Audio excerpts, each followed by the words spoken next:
Hello friends, welcome or welcome back to my channel. My name is Danny and today we're going to talk about some non-new releases that are on my radar.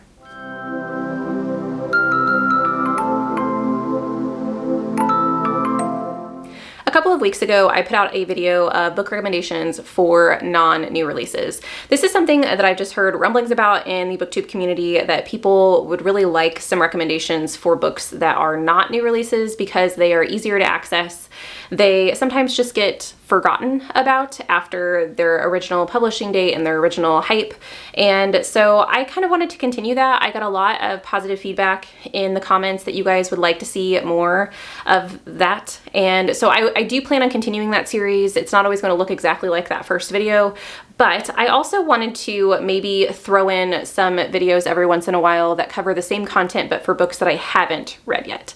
So these are not necessarily recommendations. These are just books that I want to read that I find interesting, and maybe you will as well. So I'm just throwing them out into the universe to see if you guys have heard of them, if you've loved them, if they interest you in any way, and you would like to pick them up as well. So I have 5 books that I want to talk to you guys about today, and the first is The Art of Prophecy. So I actually haven't heard anyone talk about this book with the exception of Elliot from Elliot Brooks, and it just sounds like something that is a little unique to fantasy because of the maybe comedy, maybe the quirkiness of how the story is told. I'm not sure because I haven't read it, but I still think it sounds fantastic. This is a fantasy book. It was published in 2022, and the synopsis says, "It is an epic fantasy ode to martial arts and magic, the story of a spoiled hero, an exacting grandmaster, and an immortal god king. It's been foretold that a child will rise to defeat the eternal Khan, a cruel, immortal god king, and save the kingdom. The hero, Jian, who has been raised since birth in luxury and splendor, celebrated before he has won a single battle, but the prophecy was wrong."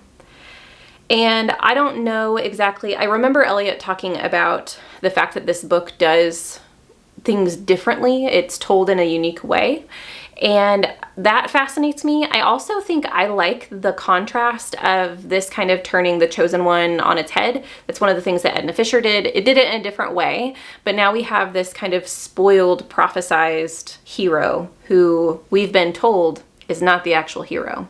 And so, yeah, I think it sounds interesting. I like the mix of martial arts along with fantasy, and I think it sounds fantastic. So we'll see. The next book that I am really interested in is actually a recommendation from one of you. Actually, I think every book on this list, other than the first one that I mentioned, is a recommendation from my subscribers. So thank you guys so much for adding these to my radar. I'm really excited to read them. This one is The Wandering Inn. So this book, I can't remember what video I was talking about the fact that I like these kind of slice of life stories, and someone recommended this to me, and it is right up my alley. The first line of the synopsis says, "No killing goblins."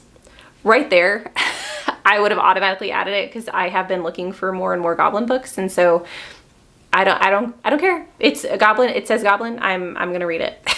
But it gets better. "No killing goblins." So the sign reads, "Outside the Wandering Inn, a small building run by a young woman named Erin. She serves pasta with sausage, blue fruit juice, and dead acid flies on request, and she comes from another world, ours. It's a bad day when Erin finds herself transported into a fantastical world and nearly gets eaten by a dragon. She doesn't belong in a place where monster attacks are a fact of life and where humans are one species among many. But she must adapt to her new life or die." I think it sounds really cute and cozy, but also it gives me Edna Fisher vibes, similar to the last book, except for just in a different way. And yeah, I want to live in a world where a human is running an inn for all these magical creatures that she's not used to. I think it sounds amazing. And I've never heard of it before. If I didn't say, this one is published in 2018, and I do think that this is a self-published book, and so it might be hard to find in bookstores. The next book is a sci-fi fantasy, and it was published in 2015. This book was actually recommended to me by multiple subscribers, and every time it gets recommended, the more and more I want to pick it up. This is Touch by Claire North.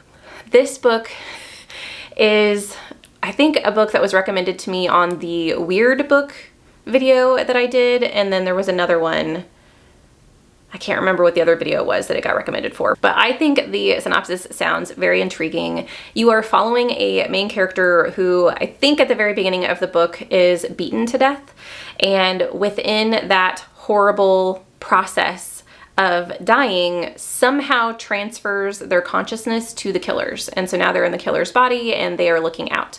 And I believe that this is not a one-time occurrence. I think that this person continually can switch lives and switch bodies by touching other people. I don't know anything past that. I think that this sounds really interesting, and I hope that they dive into what it's like, for one, to be in someone else's body, but I also wonder, like, does that mean you have that person's memories or not? And how much of yourself do you retain as you are transferred from body to body? I have all these questions and no answers yet. The next book that got thrown on my radar by you guys was The Gray House. I had never heard of this book or anything like it. This is published in 2009. This one was specifically recommended in that Weird Books video that I did a couple weeks ago, and I am fascinated. So this was recommended as a comparison to Catherine House and Vita Nostra, I believe. So if you went and watched that video or have read those books, that was the comparison that was made to recommend this book as well. And I went through it and I read the synopsis and I can't get it out of my head. So there is some type of I don't know if it's a school or a housing development that is meant to take care of children who have prosthetic limbs and or maybe some type of other physical disabilities. The first line in the synopsis is just absolutely great. It says, "The Gray House is an astonishing tale of how what others understand as liabilities can be leveraged into strengths." And so I know that it has something to do, that's why I don't know if it's a school or if it's just maybe an orphanage or a hospital that are taking care of these people, but somehow the children end up using what people consider their liabilities to change things. I'm not sure what that means. And like I said, I was told that this book is weird and trippy, and I'm here for it. And the last book that I wanted to talk to you guys about today is a horror novel that was published in 1971, and that is Hell House. As you guys know, I have recently been wanting to read more haunted house books, and so that is how this ended up being recommended to me. I've never read anything by this author. I know that, I believe he's very well known for I Am Legend, maybe. I'll correct that if that's not right up on the screen, but I haven't read anything by him, and this, when I read the synopsis, it talks about how this haunted house is known as the Mount Everest of haunted houses, that there have been multiple expeditions inside this house to try and figure out what exactly is going on, and all of them have ended in murder and mayhem, and it sounds very much like The Haunting of Hill House. I don't know if it's going to be that same thing, because I know that another crew ends up going in to investigate the house to figure out what's going on, and that's who you follow throughout the book, which does sound very Haunting of Hill House-esque, but I don't know what the results will be. So this is one that's also on my radar. I hope that you enjoy this kind of backlist, non-new release content that I am putting out. I am gonna try and continue to do at least one video a month where I do showcase some non-new releases for those of you who are interested in that. And hopefully this puts some books on your radar that you weren't aware of. If you guys have any recommendations for me, like I said, 4 out of 5 of these book recommendations that I'm giving to you guys today were given to me by you.